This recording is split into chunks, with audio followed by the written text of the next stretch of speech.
Hi und willkommen zu meinem neuen Video. Schön, dass ihr wieder eingeschaltet habt und bei mir gibt es heute mal wieder was super Fluffiges. Ich habe einen Hefezopf gebacken und diesmal mit 5 Strängen. Falls ihr nachbacken möchtet, los geht's. Ich nehme 500 Gramm gesiebtes Mehl. Ich habe heute das Mehl T405 genommen. Man kann aber auch T550 nehmen. Dann noch ein Päckchen Trockenhefe und 70 Gramm Zucker. Man kann aber bis 100 Gramm Zucker nehmen. Dann füge ich noch 250 Milliliter lauwarme Milch hinzu und ein Ei Größe M. Das Ei sollte zimmerwarm sein. Man kann natürlich auch statt einem Päckchen Trockenhefe auch 21 Gramm frische Hefe verwenden. Die sollte man aber erst in Milch auflösen. Dann verknete ich alles zu einem Teig und beim Kneten füge ich noch etwas Salz hinzu. Das ist etwas weniger als ein halber Teelöffel und 70 Gramm weiche Butter.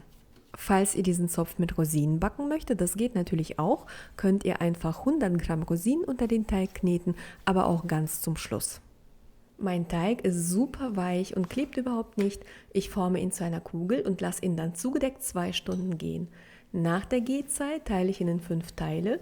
Ich nehme kein zusätzliches Mehl und jedes Teigstück wiege ich ab. Jedes Teigstück rolle ich dann zu einem Strang und die füge ich dann an einem Ende zusammen und flechte zu einem Zopf.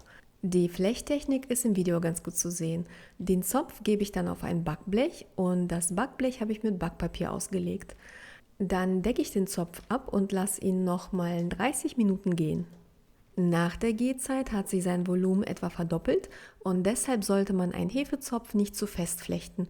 Beim Backen wird er ja später noch größer und sollte genug Platz haben.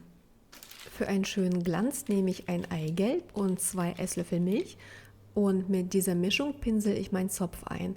Falls ihr einen dunklen Glanz haben möchtet, dann lasst einfach die Milch weg und nehmt ein ganzes Ei. Als nächstes streue ich etwas Hagelzucker auf meinen Zopf. Das muss man nicht machen, aber ich finde, so sieht er schöner aus. Man kann auch Sesam nehmen oder irgendwelche Zuckerperlen, das ist Geschmackssache.